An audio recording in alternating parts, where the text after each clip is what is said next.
Let us start. Yes. Start. Okay. Good morning, everyone. Welcome to today's seminar. I think first of all, wishing everyone a happy Ganesh Chaturthi, and again welcoming to today's webinar conducted by Ashwa Legal on parallel proceedings under Section 6 of CGST Act, wherein we will be broadly discussing on statutory interpretation of Section 6, scope and limitations of cross-informant between authorities, and litigation challenges and compliance impact post the recent Honorable Supreme Court ruling on in the matter of armor security. With that, giving a brief introduction of our firm, Ashwa Legal Advisors LLP. It was founded in 2017 by our founder partner, Advocate CA Dr. Avinash Poddar, and Advocate CA Achal Poddarji, and other partners being Shailin Doshi, CA Shaifali Gaddarwal, CA Vishal Poddar, myself, Advocate Pramod Dokania, Advocate Amish Desai, and Advocate Avdesh Sharma. We are a national level boutique law firm specializing in providing comprehensive legal assistance and litigation support across a broad spectrum of practice areas. And our expertise encompasses taxation, both direct and indirect taxation, prevention of Money Laundering Act, PMLA, Benami transactions, corporate laws, including Companies Act, Insolvency and Bankruptcy Code, which is IBC, SURFACI Act, and other statutory litigations and litigation services. Our firm is headquartered in Surat with branch offices strategically located in Mumbai, Delhi, Pune, Ahmedabad, Nasik, Vadodara, Faridabad, Gurgaon, and Rajkot, and recently Kolhapur. In addition, we also maintain a robust network associate offices across India, enabling us to provide seamless legal services and comprehensive support to our clients across India. So with that, I will hand over it to Shefali ji and Vishal to take on the proceedings on parallel proceedings. Thank you. So welcome everyone. And first of all, I would like to thank all of you for joining this webinar on Saturday, especially in the morning. And the topic for today's webinar is very important. It's one of the most litigated topic, and it's very important from the taxpayer's point of view also. So it's very normal for the department that they start one proceeding. So I'm not using a general word now. So one proceeding, or I will say any action from the one department, then there is another action from the another part of the department, then there is something from the part of DGGI, and the taxpayer is confused. They don't know what is their right. They don't know who should be actually proceeding against them and who should not. So this judgment is very important from this point of view. Earlier on this similar issue, there were different judgments, and there was, I will say, diverse opinions of the various high courts. So from that point of view, this judgment is very important. So I have broken this webinar into 2-3 parts. So first of all, we will just go through what is given in the judgment. So some part of the judgments, we will be just going through all of those judgments, and then we will discuss those small parts. So at the end of the judgment, it has the conclusion, and it also has some guidelines. So we will try to also discuss that conclusion and guideline part with our expert. I'm very happy that Avinash ji has also joined for this particular webinar, because it's very litigative topic, and it's very important that his insights and input should be on this particular issue. So let me share my screen with all of you.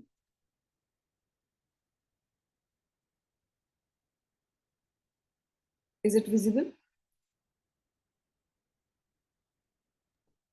It is visible, ma'am.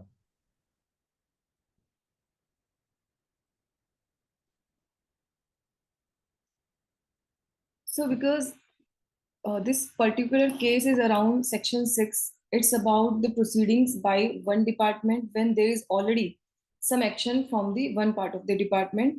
And while we are talking about the central GST and state GST, there are some other bodies also who have the right to proceed against the assessee.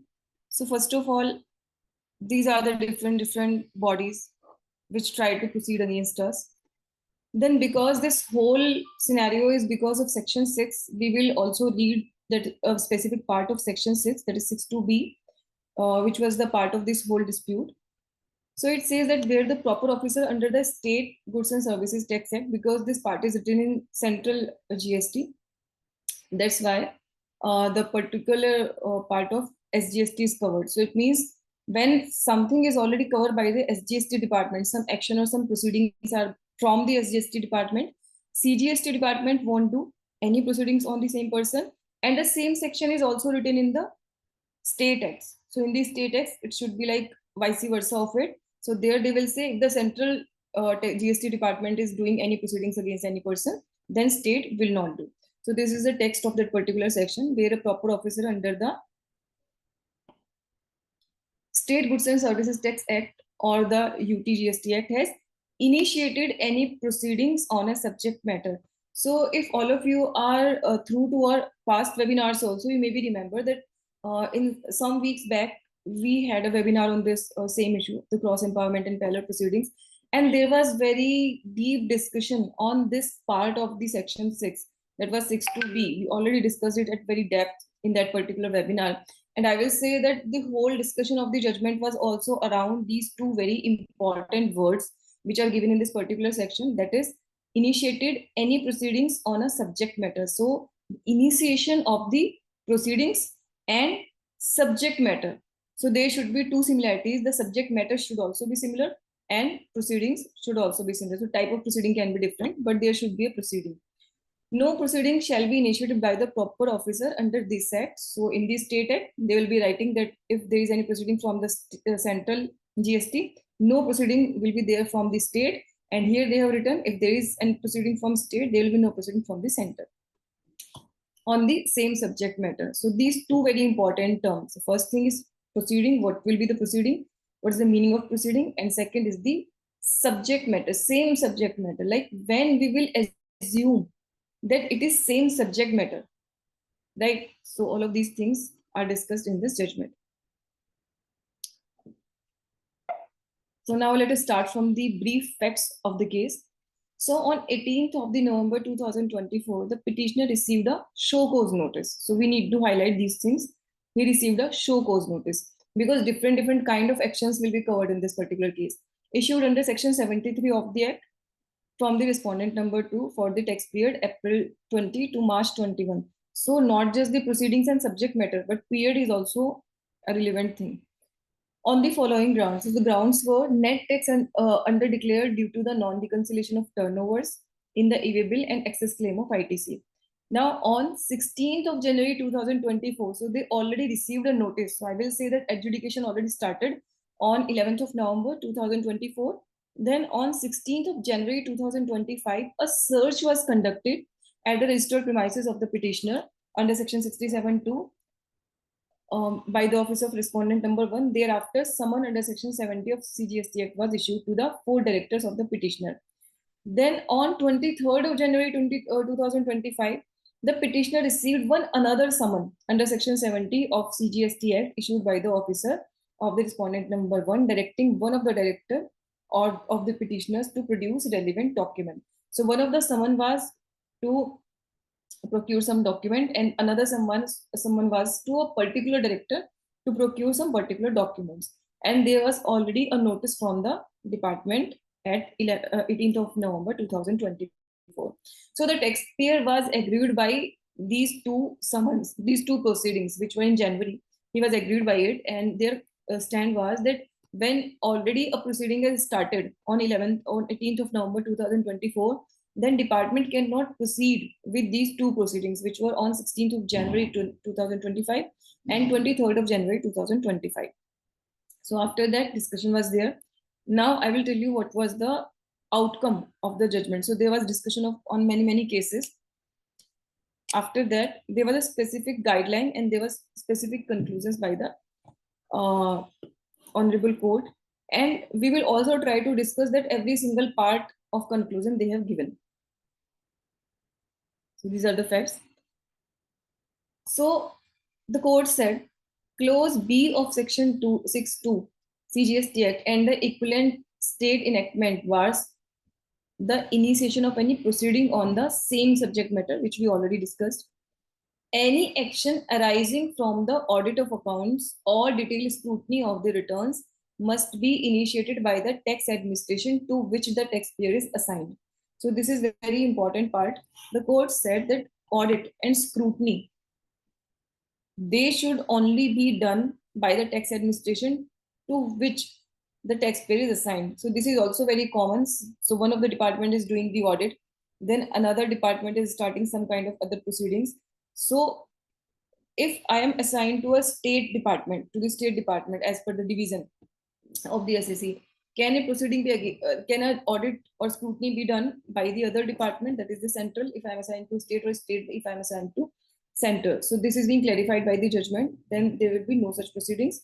Only the department to whom you are assigned will be able to take these two particular actions, the audit and scrutiny. Then intelligence-based information action can be initiated by any one of the central or the state tax administrations, despite the taxpayer having been assigned to the other administration. So as far as I remember, in our earlier webinar, we also discussed about on this important part, that when we say intelligence-based enforcement action, so this particular term is not defined anywhere. So what is the meaning of intelligence-based enforcement action? So if there is any action based on intelligence, it can be initiated by any one of the central or the state or tax administration, despite the taxpayer having been assigned to any other party. So in the last discussion, in the last webinar, I think there was no proper definition assigned to this particular term. What is the meaning of intelligence based? You know what happened, that sometimes there may be some frauds, and the center, their investigation wing, they may be coming to some part of information, or there may be some AI based information through which they are being they come to know that this particular practice is being done by some of the taxpayers. So let us say nowadays some people are using a particular liquid in diesel, mixing it into the fuel.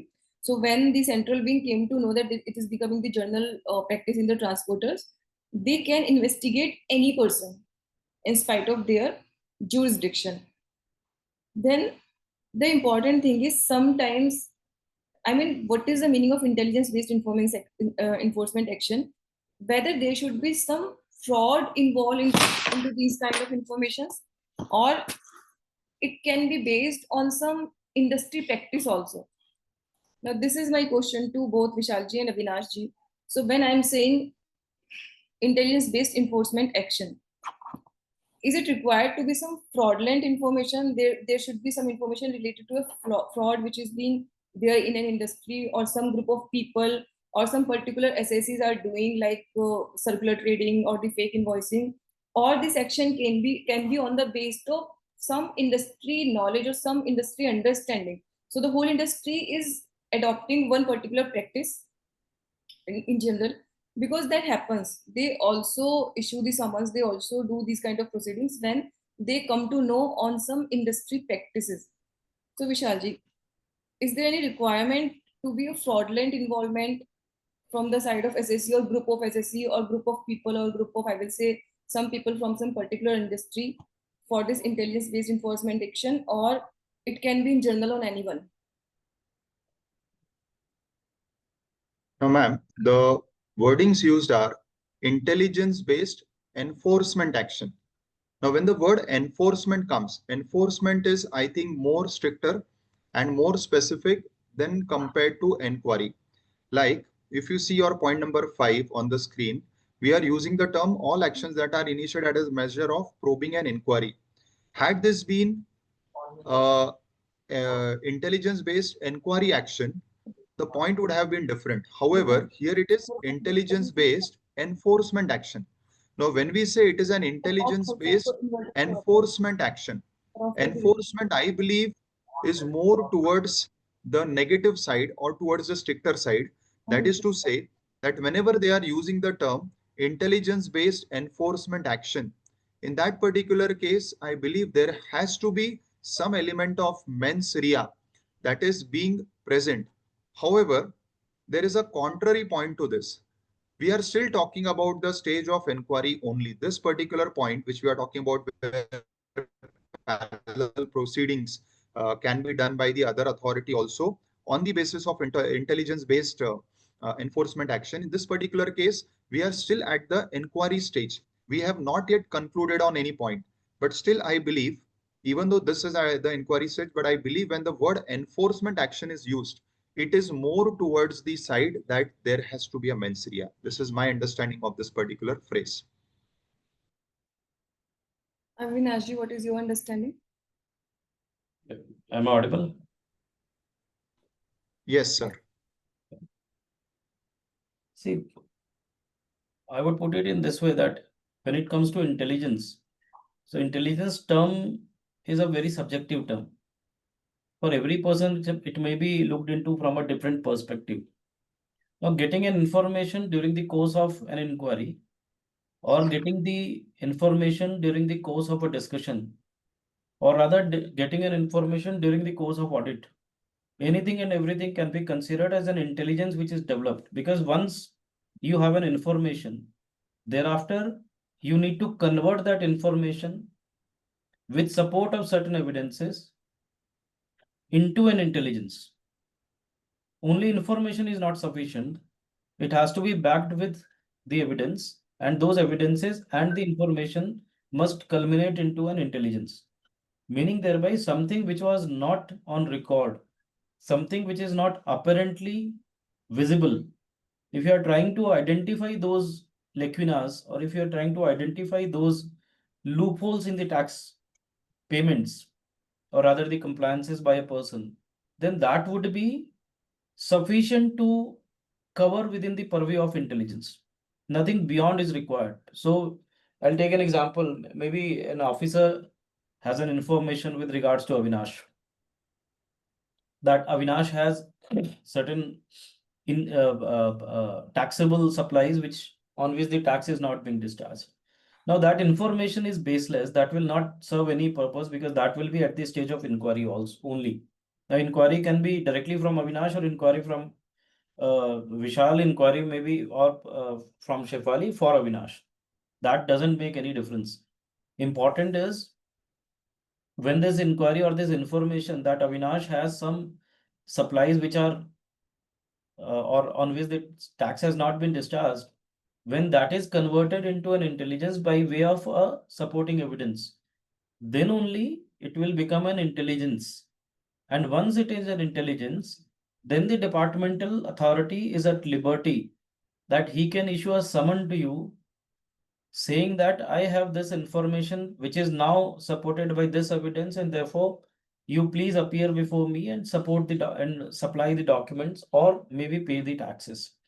Or he has an option or liberty that he can initiate an action of inspection under section 67(1) against me, or he can initiate the action of search against me. So therefore I'll read intelligence as a subjective word, as a subjective phrase, but at the same time it has to be backed and supported with the evidences, meaning thereby only information or really inquiry will not suffice unless it is backed by the evidence. And when it comes to intelligence-based enforcement action, I've said this time and again since 2017-18, we are regularly saying this, that an action of search is only enforcement action. Inspection, search, or seizure, that will be the enforcement action which can be initiated on the basis of an information which is via or which is supported by an evidence, and therefore which becomes an intelligence. So information plus evidence is equal to intelligence, and intelligence can lead to either issuance of a summon for the purpose of inquiry and getting the amount determined, or maybe the allegations placed on record, or it may lead to the search and seizure proceedings. So therefore, intelligence-based enforcement action, as per me, would be intelligence when developed and converted into a valid legal inspection or search is an intelligence-based enforcement action, not the inquiries or not the summons which are being issued.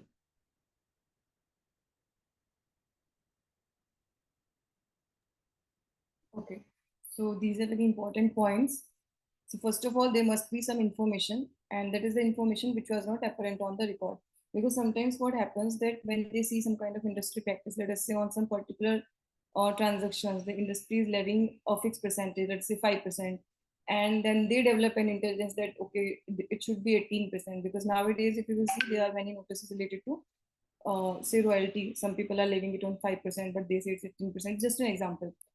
Right. So in that case, whether in those cases, which are the general industry practices, they were not hiding it. I mean, there was nothing which was for which you need to do a search, but yes, the information is required. So whether in those kind of cases, it should be routed through the department to whom a particular SS is assigned, or the DGGI or the other enforcement agencies, they also have the right to directly approach in those cases. That's why I just wanted to understand the meaning of this. Like, what is the meaning of this? The information-based intelligence, intelligence-based action. So if an action is not, passing through the criteria of this term, because the court has categorically said that if there is, and in this type of transaction, which is intelligence-based, right, and enforcement is required, then any authority can do it, right? So now, if some kind of information of the transaction or the subject matter of that particular case is not passing through this criteria, in that case, can we ask them that you will have to route it through my department to whom I have been assigned? See, And well, what I understand is that when we are using this term enforcement, as just Avinash Bhaiya said, it would cover scenarios like search, investigations, because those are the scenarios which come under the category of enforcement. Now, the particular point that you have just raised, that is common industry practice.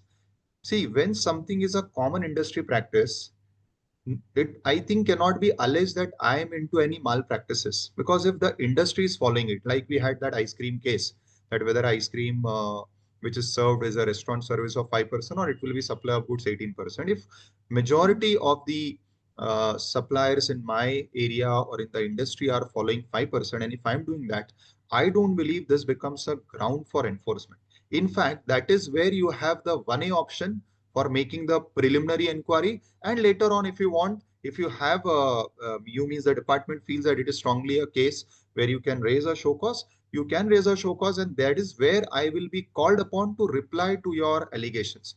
But I believe in that cannot be or should not be falling in the term of enforcement actions. And in short, parallel proceedings in that particular case should not be applicable. So particularly answering your question on industry practice, I believe it should not fit in the case of parallel proceedings or cross empowerment. so I just want to conclude it for all of the listeners. Can I say that if there is something related to the industry practice and DGGI is approaching with the search, can we oppose it? And we can say that if your ground is based on this industry practice thing, then my assigned department, the department to whom I am assigned, that should be the, I will say, the departmental entity which should be pursuing this particular matter. Can we take this kind of ground?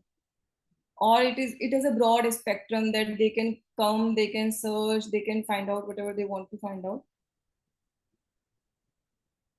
So do we have any right in that case that we can just deny their proceedings? We can say no, it's not, I mean, there is no fraudulent intentions behind it, because it was apparent on record, it was clear, and it was an industry practice, everybody was doing it. Question is from me? Yes. It's for me. See, first and foremost, the term industry practice in itself is ambiguous term, because any wrong practice, if prevalent in the industry, that will not make the intentions good. See, because at times what happens is that the industry expert says that we have made representation. Now no reply is coming, and therefore we are following this. That will not resolve the issue, because there is an advance ruling. You can go for the advance ruling and take a ruling from them. You can go to the courts. You can go to the council wherein the written minutes would be there. Merely representing whether your representation is reached there or not will not make any sense. But let us not go into all those detailed discussion. But the only thing that I would like to answer here in short would be, if it is pertaining to the interpretational issue prevalent in the entire industry, if it is prevalent to any particular classification issue, then in that case, qua that issue of interpretation or classification, there cannot be any allegation of suppression. Meaning thereby, it may not be, I would say, it may not be sustainable, it may not be leading to, or it cannot lead to the search proceeding, because if we read section 67 subsection 2, it clearly says that search cannot be initiated as a general practice. It has to be initiated only when there are certain books, documents, or things secreted, or there are certain goods which are liable for confiscation. If this is not the case, then the search cannot be initiated, meaning thereby enforcement action cannot be initiated in that case. Second would be, I do agree that there is an interpretational issue. Interpretational issue is with regards to classification of a particular commodity. Now, if I do not classify my commodity correctly, so that means that intentionally I have tried to avoid the tax, or intentionally I have tried to, what I can say, to reduce my tax liability by way of not classifying the product correctly. For example, semi-finished goods, for example, what I can say, the semi-finished kurti and a dress material. The semi-finished kurti is what I'm selling, but I'm classifying it as a dress material. So although there may be a dispute, although there may be an interpretational issue with regards to the classification of semi-finished kurti, but since I've classified it wrongly intentionally to make it fall into the dress material, which otherwise is not, I'll say it becomes an industrial, it is out of the industrial issue, it is intentional issue, and therefore there the search can be initiated. So we need to look into the facts of that case. We cannot define that since it is an industrial dispute, like royalty you have said, or any other, say, ice cream, as Vishal Bhai has said. That may not answer the query. As per me, the facts are important. How you are dealing in your books of accounts and how you are representing before the authorities. If you are classifying and there is a problem industry wide with regards to that classification, then I will be with Vishal Bhai that certainly search cannot be initiated. But if that is not the case, we are trying to reclassify or molding it to our benefits, then in that case it will be an intentional dispute which is created, not the industrial dispute, and therefore the search or enforcement action can be initiated. That is what I would like to submit. So wonderful. That's very wonderfully explained by Avinash ji, so that there is no confusion now. So we cannot set a rule, or we cannot set a thing that, okay, if this is the condition, then we can say that, okay, they cannot do such kind of proceedings. So this is very important to understand that fact of each and every case will be different, and sometimes the facts may be resembling, but the outcome may still be different, because very small change in fact can actually change the complete scenario in these kind of cases.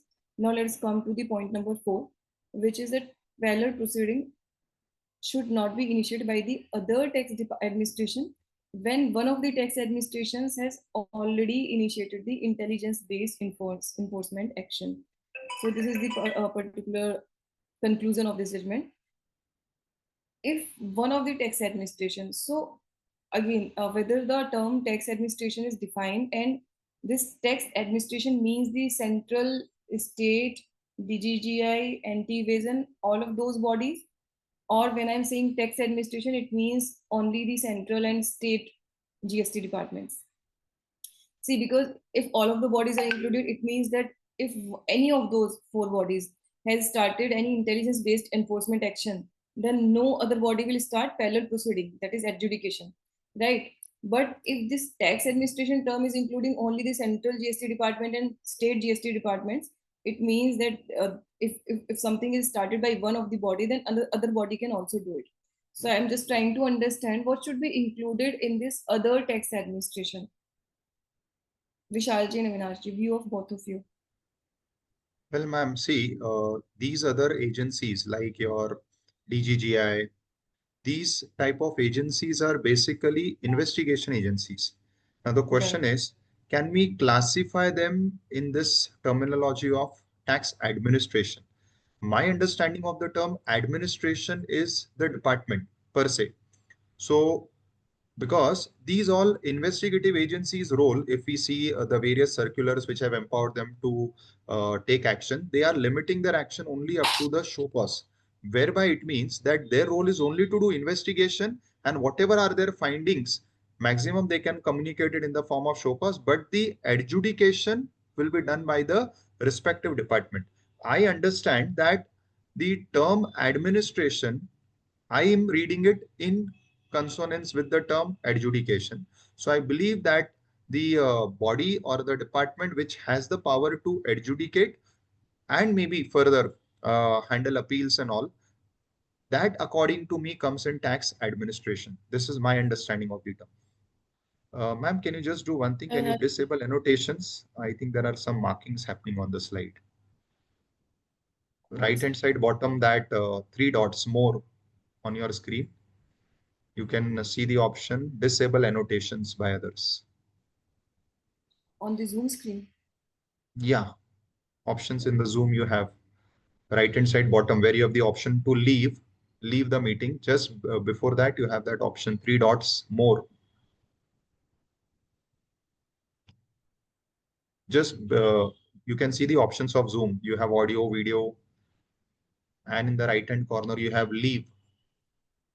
Yes, before that there is the option of 3 more. dots. In that, if 3 you dots. click, you'll find disable annotations by others. There is option of captions, breakout rooms, notes, whiteboard, and Achha, apps. then I think it would be with the host. Yes, it's not there. Achha, ठीक. Now we Anyway, can continue the discussion. Let's move forward. I think same should be the view of Avinash ji also. So tax administration only means the central and state departments. No, I have a different view. Okay. I'll not say different view, but something else to say. Good. As per me, the way in which this judgment has been pronounced and authored, I'd say that this paraphrase has no meaning as such. Because it says parallel proceeding should not be initiated by one other tax administration when one of the tax administration has already initiated intelligence-based enforcement action. Now the question is that in the entire judgment, there is, I'll say they are pressing on, or the court, honorable court is pressing on 2 aspects. One, when the proceedings will be said to be initiated, and what is the same subject matter. These are the 2 aspects which are been dealing with, or which the judgment has been dealing with. So when it comes to initiation of a proceeding, they are saying that unless a show cause notice is issued, the proceedings will not be said to be initiated. Meaning thereby, if I read now from that context, this clause 4, it means that once a show cause notice has been issued by one of the tax administrators, may it be a DGGI, may it be a state authority, may it be a central authority. But once one of the authorities have already issued a show cause notice, another show cause notice for the same set of cause cannot be issued by the other tax administrator. That is what it means.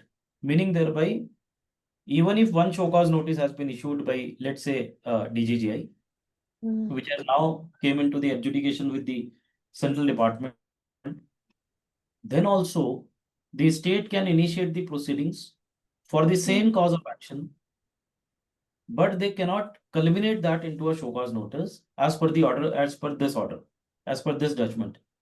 Meaning thereby, we cannot and we should not refrain, or I would say choose not to participate in the summons proceedings or in any other proceedings initiated by any authority other than the tax administrator who has already issued a show cause notice. We have to participate as per this judgment. Right. Only in case we can restrict him from issuing a show cause notice. We can very well say, sir, I'll participate, I'll produce all the documents which I've already produced before the DGJ or the central authorities, I'll produce before you also. But now please have a look into the show cause notice which has already been issued on the same subject matter. So therefore, kindly do not issue, or kindly stop the proceedings there itself. We simply see, otherwise what we used to do, we used to say that since DGGI has already approached us, they have already initiated the search, they are already doing the adjudication, the investigation. Now other authority cannot come. This proposition has been done away with by the Honorable Supreme Court in this judgment. So therefore, I'll read it, that it has become irrelevant now to read, because if a show cause notice has been issued, and if you are bound to participate before the other authorities also, at the summons level or at the inquiry level, Hmm. then you cannot have any restriction on any act, any officer initiating any proceedings, may it be concluded, may it not be concluded. Once a show cause notice is there, you can very well show the show cause notice to the other authority. Then it depends on him whether he wants to continue or he wants to drop it. Because he may not drop it saying that I have a different cause of action. I have a different subject matter. So as per me, this judgment has simplified to an extent, but at the same time has raised a lot of confusions to a large extent.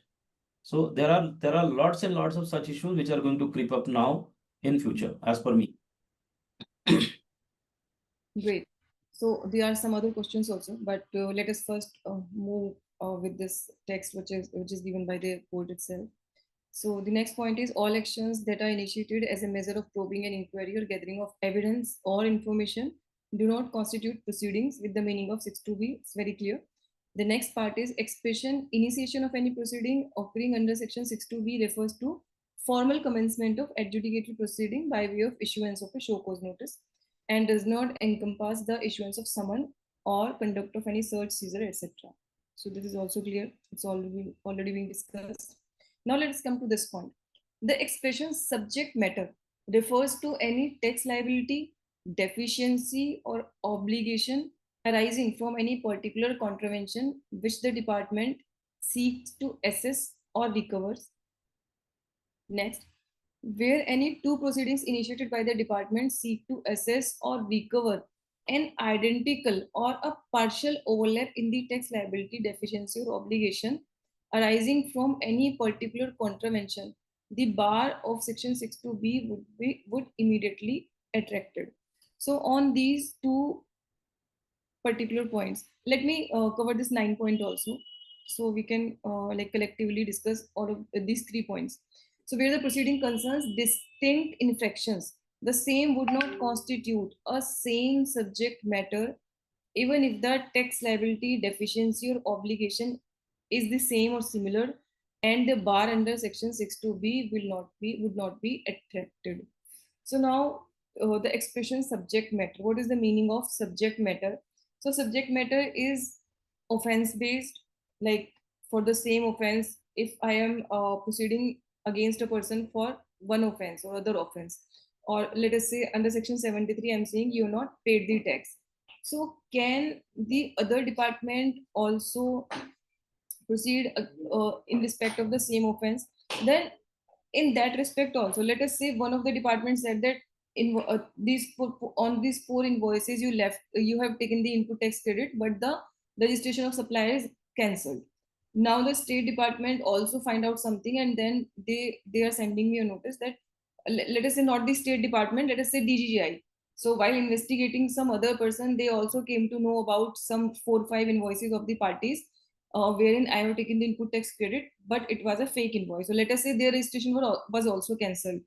So I just want to understand what is the meaning of subject matter. Subject matter means the type of, I will say, crime or offense I have done. So if I have taken the wrong input tax credit for the invoice which was supplied by any supplier whose registration was cancelled. So if another department is also coming with same kind of allegation, is it the same subject matter? But the suppliers are different. For that matter, the suppliers are different. The supplier of one department were different, and suppliers from the side of another department were different. So these are two different subject matters, or is it the same subject matter?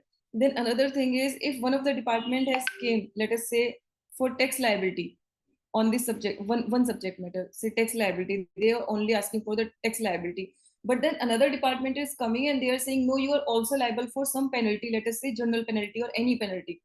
So is it also possible that different section for the same offense may be involved by the different departments, and the different kind of penalties, or let us say in their subpart? So one department came only for say tax or interest, another department said that okay, they left the penalty part, so now we are going for the penalty part. So I'm just trying to understand what is the meaning of subject matter, and up to what level we can break a subject matter to make it a distinct subject matter for the different authorities. So Vishalji, first of all, your thoughts. My understanding of this subject matter would mean, one, that let us say the allegation is about wrong availment and utilization of ITC. Within that, the cause or the reason for this. So let us say, as you gave two examples, one is let us say there is some fake invoicing allegation, and two, let us say there is another allegation that some of my suppliers have found to be NGTP. Now, these are two different subject matters according to me. So if one department has the intelligence-based information about NGTP suppliers, and the other department has the information about those scenarios where the allegation is that you have alleged into some fake invoicing or circular trading type of scenario with some different forms. I believe these would be two different subject matters. Secondly, the point that you raised was regarding the penalty, whether under a particular section 122 nowadays is invoked, now various other sections of 122 or general penalty, or only the penalty under 74. I believe this cannot be subject matter. So let us say you are talking about the same NGTP scenario. One department is coming under the NGTP scenario and asking you to pay only penalty under 74, whereas the other department wants to take action under 122. I believe this cannot be two different subject matters. This would be considered as the same subject matter. So as far as the quantification of tax, interest or penalty is concerned, even though under different sections, I believe it cannot be considered as different subject matters. But yes, where the basis of allegation is different, then I think that should be two different subject matters. These are my understandings of this particular point. Yes, Avinash bhai. No, I agree with you completely. I agree, but only thing is now, as I've already stated, that after this judgment, and even before this judgment, there were a lot of disputes pertaining to the subject matter. That is not going to be settled even this judgment. That will continue. Because now it is on to the department. If we read the guidelines which has been given by the Honorable Apex Court in this particular judgment, I think para 97. So in this guidelines also, the Apex Court says that if you have a understanding that the same subject matter has already been covered by another authorities, then you can raise this. The authority will have to decide whether the submissions of the assessee is tenable or not. If they found it is not tenable, then they may continue with the proceedings. So I personally feel that there will be less circumstance wherein the department will agree on our submissions. And therefore, the only option which the Honorable Court has also given, that the only option which will remain to us would be to go to the writ court under Article 226 of the Constitution of India.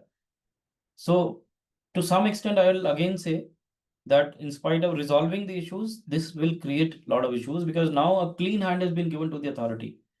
Up till now, the authorities were slightly whimsical to decide against the taxpayer if I'm raising a query that the same cause of action or the same subject matter has already been covered. Now they can very well, after this judgment, they can very well give a reasoning that, see, I was on the purchases made from Mr. Avinash, from your purchases from Mr. Avinash, I was on that. Now, the state authority will say he was covering only the purchases on which the forward charge was paid. I am trying to cover the purchases from Avinash wherein the reverse charge has to be paid, because Avinash is into the, let's say, into the education services wherein the forward charge is leviable. Avinash is also into the legal services wherein the reverse charge is applicable. So whether this is going to be two subject matter or going to be one subject matter is something which will be disputed and needs to be examined now again by the courts. So in all those situations, I am of the view that subject matter, as rightly said by Vishal bhai, I totally agree. But still, there will be a lot of issues which will now creep up on the subject matter, because I'll be try as an assessee, I'll try to justify before the authorities, but the guidelines have given them the power to either to examine my submissions and then to decide whether my submissions are right or wrong, and then has permitted me to go to the writ court. So therefore, why this? It should have been settled that subject matter means this, which unfortunately has not been done.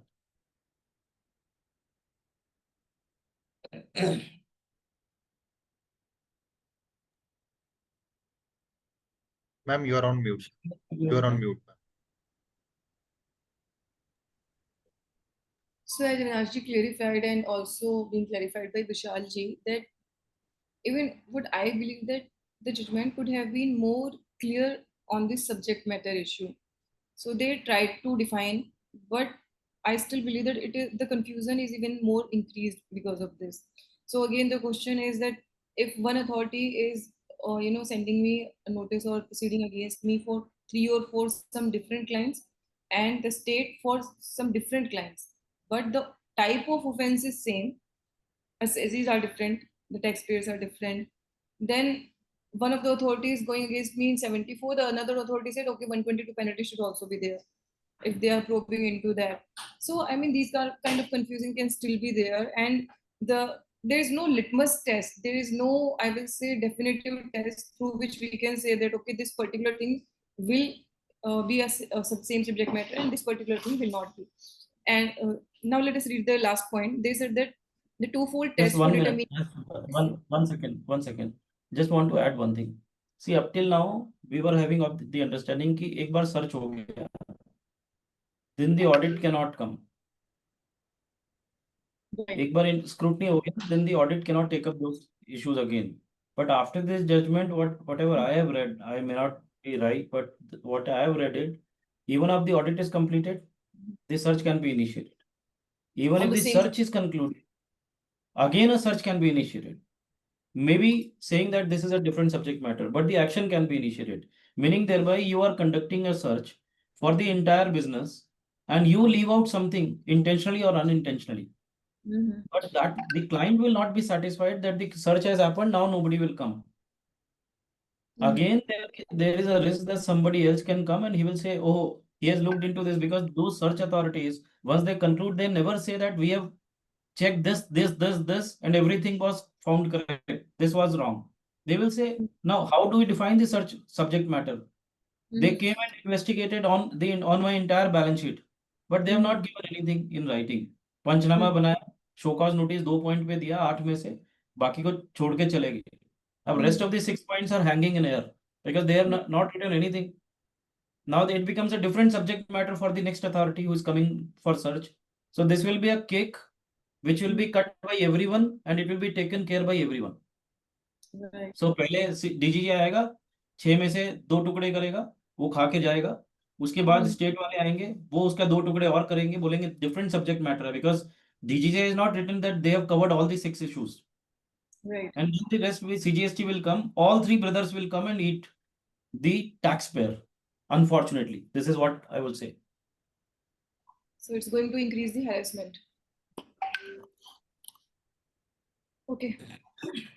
Let us look at the last point also. The twofold test for determining whether a subject matter is same entails first determining if an authority has already proceeded on an identical liability of tax or alleged offense. So liability of tax should also be identical.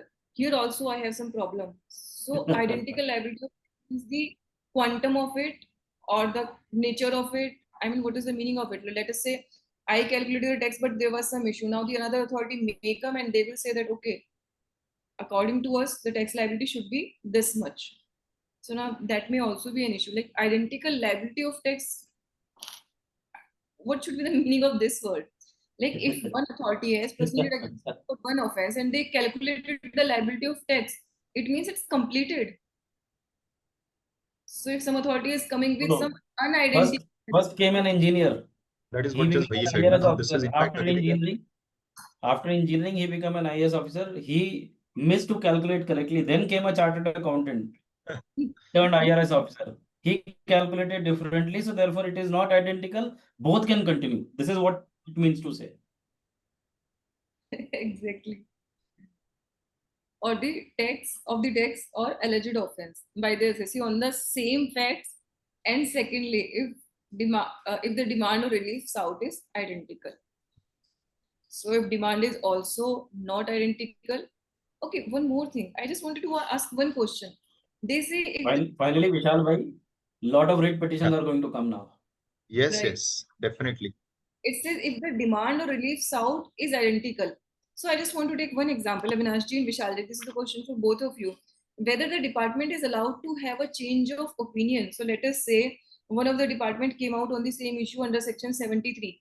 Now they are saying that demand or relief sought, if it is not identical, so we will not assume it is the same subject matter.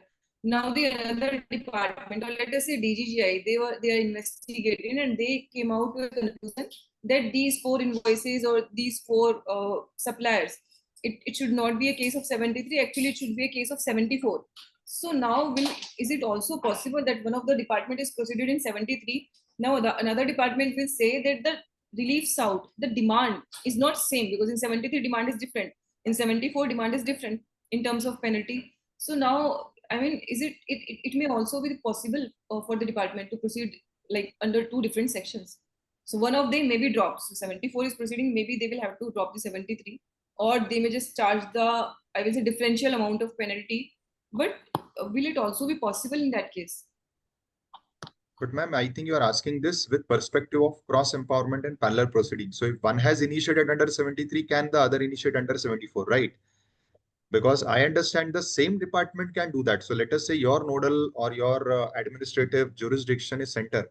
And if they have issued notice under 73, and let us say their higher ups or some other officer feels, so let us say in between, before the adjudication has happened, the officer changes and there is a new incumbent officer.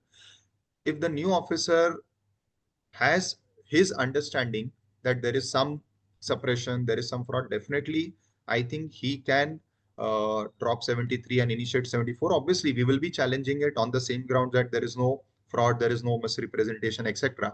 But I think when it comes to cross empowerment, then as I understand, my understanding of same subject matter is, so far as the basis, that is, let us say ITC, wrong availment and utilization, and the reasoning like involvement in fake invoicing or NGTP supplier case. So far as this remains same, merely 73 versus 74 cannot be a reason for cross empowerment. So though it may change the amount, it may change the penalty, but it will not be a reason for cross empowerment. But yes, if it is with the same jurisdictional department, I think the officer has the right to drop 73 and initiate 74, where we'll be challenging the action under 74, challenging the virus of 74. No, but can the department itself have the change of opinion? So once a notice for something is issued under section 73, is it possible for them to drop it and then issue it under section 74? I think law does not bar it. The question would be, what if there is adjudication happened under 73? And now let us say in review or in revision, the higher up feels that no, there was the case of 74. Then can it be reviewed or revised by converting 73 to 74? That is, I think, a bigger question, which I believe, as per my understanding, no. But as far as the adjudication stage is concerned, if notice was issued in 73, and before adjudication is completed, order is passed, and if the officer feels that no, there is a possibility of this, I believe they have the right to drop 73 and initiate 74. Obviously, we will then have our rights and our grounds to challenge the allegation of 74. This is my understanding. Avinash, what is your view on this? See, what I understand is now after this judgment, the Honorable Court has tried to very elicitly define the term initiated any proceedings. So initiated any proceedings, if a show cause notice has been issued under section 73, that is initiation of the proceedings as per this judgment. Right, right. So once the proceedings are initiated, then there can be a summon, there can be an inquiry by the other authority, and then they can try to adjudicate or try to issue a show cause notice under section 74, as you say. But before issuance of section 74, they will have to follow the guidelines which are there in para 97. Because what I'll do, I'll say that on the same issue, section 73 notice has already been issued by my administrative officer, by the central authorities. Now, with the question of issuing a show cause notice under section 74 on the same subject matter, then the ball will go to the other party's court. They will decide whether it is the identical matter or not. If they find that it is an identical matter, they will drop it as per the guidelines of this court. And if they do not find our submissions to be valid and to be approved, then in that case, they can issue a notice under section 74 as per this judgment. And even I'll agree with Vishal Bhai that there is no bar in the law itself. But at the same time, please bear in mind the jurisprudence which is already settled that once a show cause notice has been issued on a particular issue, on a particular question, whether it is issued under 73 or 74 is irrelevant. Issue is that whether it was inquired and concluded by way of issuance of a show cause notice or not. If that was done, then I am of the belief that the change of opinion is impermissible by the same authority. But change of opinion is certainly permissible by the other authority. Maybe, for example, central authority has done is, and after that DGGI comes and DGGI takes a view that no, इसमें तो 74 होगा, इसमें 73 नहीं होगा. But since already a 73 notice has been issued, where is the question of dealing with the same subject matter as per this judgment? See, this judgment does not say that if you have issued a show cause notice under 73, but there is a fraud, collusion or suppression, then it can be converted into 74. There is no such provision. There is no such discussion. It says that on the same subject matter on which the initiation of the proceedings has already been done, the another authority cannot do. Meaning thereby a DGGI, even after finding that there is some suppression which is intentional, they cannot issue a 74 notice as per me. But obviously I'll have to follow those guidelines and I'll have to go and satisfy the authority. And one very important thing before I conclude is when we read initiated any proceedings in section 6(2)(b, with reference to section 6(2)(b, this judgment has dealt with in detail, and they've said that summon stage, inquiry stage, or any such stage will not lead to initiation of any proceedings. Initiation of any proceedings means issuance of show cause notice. Right? Right. Vishal bhai, do you agree? This is what the judgment says. Right? Now let us try to read section 83. If we have section 83 or act with us, let us try to open and read it. It says, identical words are there. It says where after the initiation of any proceedings. Under chapter 12, chapter 14, initiation of any proceedings. उसमें क्या था? 6(2)(b) में initiated any proceedings. So words are identical as per me. So do we mean, or is it not creating more confusion now, saying that initiation of proceedings means issuance of a show cause notice? Section 83 cannot be invoked without issuance of a show cause notice. Those disputes, this is just a food for thought for all the listeners, all the participants, that such kind of dispute will also come now, because it says where after the initiation of any proceedings under chapter 12. So if a proceeding has been initiated under section 12, so what is the initiation of proceeding as per this judgment? Proceeding will be said to be initiated once the show cause notice is issued. Right. I hope I'm clear, Vishal. Yes, yes.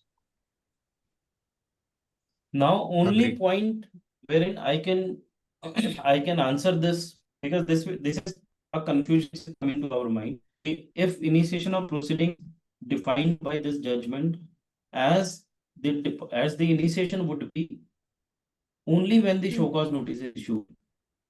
When we read section 83, it says after initiation of any proceedings under chapter so and so.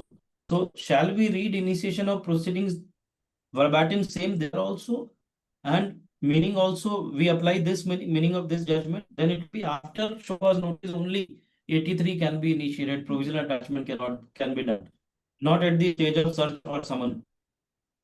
If we take that interpretation, so that interpretation will create a problem. I'll give an answer to the participants if they can come. If we can read the heading of section 6, it says authorization of officers of state tax or union territory tax as proper officer in certain circumstances. I'm repeating, as proper officer in certain circumstances. So therefore, when we read this station of any proceeding in context of section 6, it is applicable to the proper officer. And the term proper officer is finding place in section 73 or section 74. Whereas section 83 will not be covering this because section 83 is not applicable to proper officer. It is applicable to the commissioner who is one of the proper officers. So that can be one of the ways to answer that no, this judgment will not be applicable to 83. But if I'll have to follow that, I'll show to the court. I'll challenge the provisional attachment at the stage of search, and I'll go to the court. I'll say, sir, it says after the initiation of proceeding. Supreme Court has said that proceedings will be said to be initiated once the show cause notice is issued. Therefore, attachment is valid. This is just for you to apply your mind and see that such kind of confusions will also be created by this judgment. Anyways, over to you. So I will say it's very, very wonderful discussion and very important point raised by Avinash ji, that if the court is saying that initiation proceeding is only after the issuance of notice, then you cannot attach the properties or anything in under section 83 also without issuance of notice. So there the meaning of initiation of proceeding is any proceeding, means even the summon or the search or whatever. But when it comes to this particular part 62B, now they define the initiation of proceeding as starting from the issuance of notice or starting of the adjudication. So that is very important point. Two contradictory situations in the law. I think it's already 11 a.m. and we also have some questions right now. So we can take some of the questions.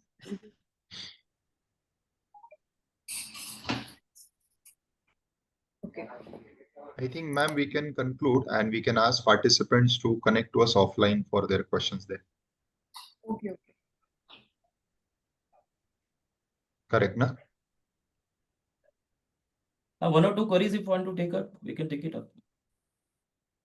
So one or two questions I'm just so information based on data analytics validation with third-party data and other methods to collect actionable intelligence via analytical tools. What is friendly alerts? No, this is something different. So this is, I think, not a question. It is just sharing of their thought. So one question of Vipin Somanji that I'm taking, they're saying, he's saying that if businesses audit under CGST Act, Section 65 undertaken by the CGST Audit Wing, Assistant Commissioner. In this case, for the same period, can the notice of scrutiny of return under Section 61 can be initiated parallelly by its CGST adjudication officer or superintendent issuing ASMT 10 at the same time for the same or different subject matter? What will be the position if business audit concluded and completed by the CGST Audit Wing with issuance of ADT 02 and payment made by us regarding the same? Does notice under Section 61 served by the adjudicating authority for the same period stands adjourned or cancelled, or by submitting the said order sufficient? Is there any guidelines or instruction? Vishalji, would you like to answer? Well, my understanding is when you are doing something like audit, which is supposed to be the most comprehensive investigation, if I can use this word, then I think there remains no scope for smaller proceedings like ASMT 10. As Avinash Bhaiya was already answering that when somebody is coming for search also is a comprehensive investigation. Now you cannot say that in search I found only 2 things and I missed out 4 things. Similarly, when we are saying audit I believe is more deeper and more enlarged scope. So if audit is concluded, I believe then there remains no scope for ASMT 10 type of proceedings. Yes, in case of audit, maybe post-audit, there can be search if there are some new tangible evidences and informations available with the department that there is some sort of revenue leakage. But I believe ASMT 10 type of action should not be allowed post-audit. This is my understanding. Avinash, do you want to add something on it? If audit is done, after this judgment, it can be done. Because see, audit authority will not say that we have checked this, and therefore we are not issuing show cause notice. Because audit is the court said if you have issued a show cause notice on a subject matter, then on the same subject matter, the different show cause cannot be done. Meaning thereby, if there is no show cause notice on, let's say, 180 days reversal, if you have not paid within 180 days, there was supposed to be reversal and along with interest. this issue has not been taken up in the audit, or it has been missed, or maybe they have managed it somehow. Now the other authority can come forward and they can issue a show cause notice for this 180 distribution. And when it comes to section But- 61, when it comes to section 61, I'm coming to the precise query. Now audit is being conducted. 61 can be said to be a part of this audit, because this is eliminating or coming out from the returns that you have filed. But as per this judgment, it says that even if the audit is concluded, section 61 proceedings cannot be stopped. But section 61 proceedings cannot culminate into 73 proceedings on the same subject matter. So therefore, I need to, if the discrepancies are raised, I need to answer that the audit has been concluded. These issues were already resolved. This is how it was resolved.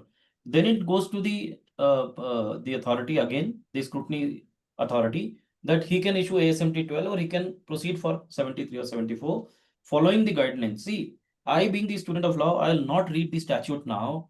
I'll read the judgment and then apply to the statute, or otherwise I'll have to challenge the statute again, because now this is settled by the Supreme Court. So Supreme Court, whatever has said, if I have to go to the court, that will come on my face, because Supreme Court has settled it. So therefore, I'll have to go and challenge this law, that this is not permissible. Now logic will not survive.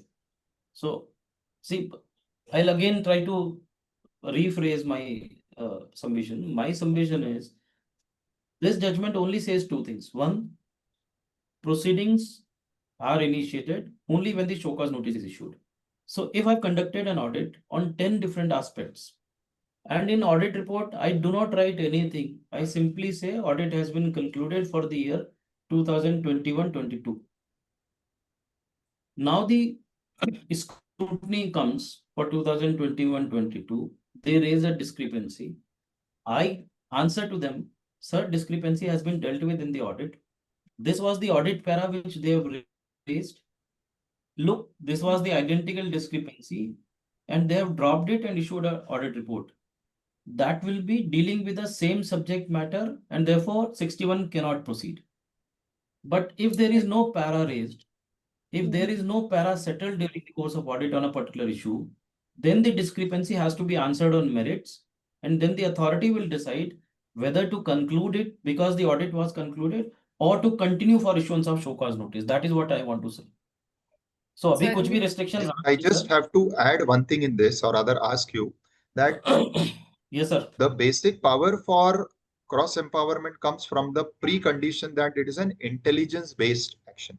Can ASMT 10 be an intelligence based action? Where does it say? Where does the law say? The law is not saying. If you are going by this judgment, I think the judgment in its conclusion is saying that No, sir. Judgment may only they have dealt with intelligence based, that letter of 5th October 2018, wherein they have tried to interpret intelligence based enforcement action. But purely they are interpreting where multiple actions can be taken simultaneously by different authorities, and therefore they are interpreting parallel investigation qua the initiation of any proceedings. So once the proceedings are initiated, then the other proceedings cannot be done. Other person cannot initiate. So therefore, if the proceedings are initiated, may that be audit, or I'll say may that be search. Sir आप भी जानते हो विशाल भाई, मैं भी जानता हूँ क्या इश्यूज होते हैं और किस तरीके से सर्च और ऑडिट हैंडल होती है. ट्रू. वो हैंडल होके अगर आपने ड्रॉप करा दी, सर जजमेंट को उस पर्सपेक्टिव में पढ़ो जिस पर्सपेक्टिव में डिपार्टमेंट के फेवर में जाता है. Don't read in our perspective. So once you are settling an issue, which we are happy to settle in most of the cases, कि अब सर्च नहीं आएगी मेरे पास, मैंने सेटल कर दिया है. Search now, audit can also raise the same query, scrutiny can also raise the same query, or other authority can also come and raise the same search point, because earlier it was not recorded. He will not record. See, if you are settling it, he will not record कि मैंने ये देखा था, everything was found okay. उसके ऊपर आ जाएगा, वो उसमें कुछ कमेंट ही नहीं करेगा, छोड़ देगा. If something is not commented in black and white, it means that this is a different subject matter which is now being raised by the different authority, and therefore he is permissible to do that. That is how I read this judgment. So it has a very broad understanding, sir, और बहुत बड़ा impact होने वाला है, and you will be here. Vishal bhai, Pramod ji, Shefali ma'am, our hands are going to be full with writ petitions now. Full with work.